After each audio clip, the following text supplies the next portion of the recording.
Who am I? I ask myself this question every day. I just can't help myself. I worry about every little thing. I have for forever, it seems. I couldn't even begin to tell you what is wrong with me and why I'm different from all my friends. My name is Sally, and this is my story about how I was diagnosed with generalized anxiety disorder, better known as GAD. To get to the bottom of this, I decided to do a little research of my own, and what I discovered brought me to the source of all my problems, my very own brain. My research showed that there are certain neurotransmitters that affect our feelings and emotions. Serotonin, GABA, and norepinephrine are all neurotransmitters that heighten emotions. Norepinephrine is an excitatory neurotransmitter, while dopamine, serotonin, and GABA are inhibitory. Each neurotransmitter can directly or indirectly influence neurons in a specific portion of the brain, thereby affecting behavior. At night when I lay down, I can't fall asleep at all. I keep thinking the ceiling is going to come crashing down. In fact, it isn't just falling asleep at night, it's everything. It seems I have the inability to relax, enjoy quiet time, or be by myself. Not to mention, I've been experiencing difficulty in concentrating and focusing on things. And because of all this, I find myself putting things off because I feel so overwhelmed and have run out of time and options to handle my situation. I've even gone so far as to avoid situations that make me anxious, like going out for the night. No thank you. A coworker's careless comment about the economy becomes a vision of a pink slip. A phone call to a friend that isn't immediately returned becomes anxiety that the relationship is in trouble. Sometimes it's just the thought of getting through the day produces anxiety. You go about your activities filled with exaggerated worry and tension, even when there's little or nothing to provoke them. These are just a few of the many things I find myself worrying about non-stop all the time. So of course my research was not enough to prove I had anything wrong with me. I mean, lots of people misdiagnose themselves using WebMD. I'm not a doctor, so the only other logical step I could come up with was to schedule an appointment with my family doctor on the 11th. I was hopefully going to figure out all of my worries.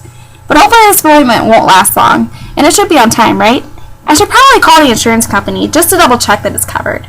And maybe the office one more time so they know for sure I'm scheduled at 2 o'clock on the 11th.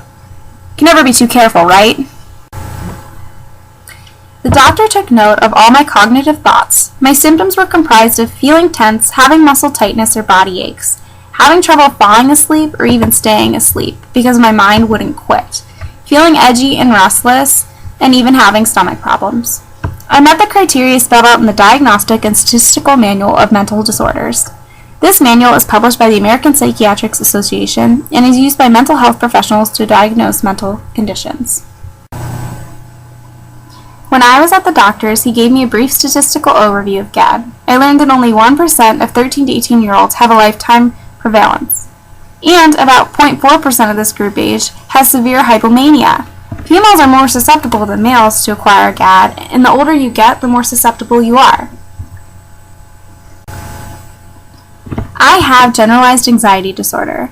GAD lacks dramatic and obvious symptoms, such as panic attacks. It is not traceable to a particular traumatic incident, like post-traumatic stress disorder, nor is it a response to a particular phobia, like riding in an elevator.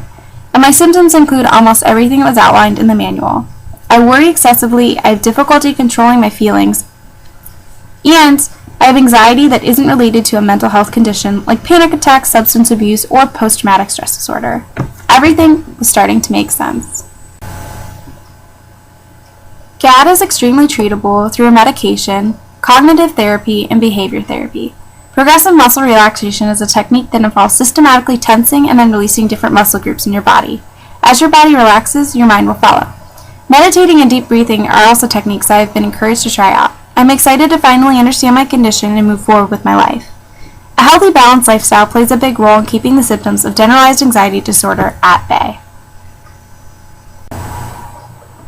Knowing that I have GAD, I can take the necessary steps to living a healthier life. I'm on medication and am devoted to exercising and eating regularly. Last semester I didn't sleep at all, but this time around I am determined to get at least 7 hours of sleep a night. I'm making some changes and cannot wait to see what comes of all this. I'm planning on eating healthy, limiting my caffeine, exercising regularly, getting enough sleep, and avoiding alcohol. I have GAD, GAD doesn't have me. Thanks for listening to my story.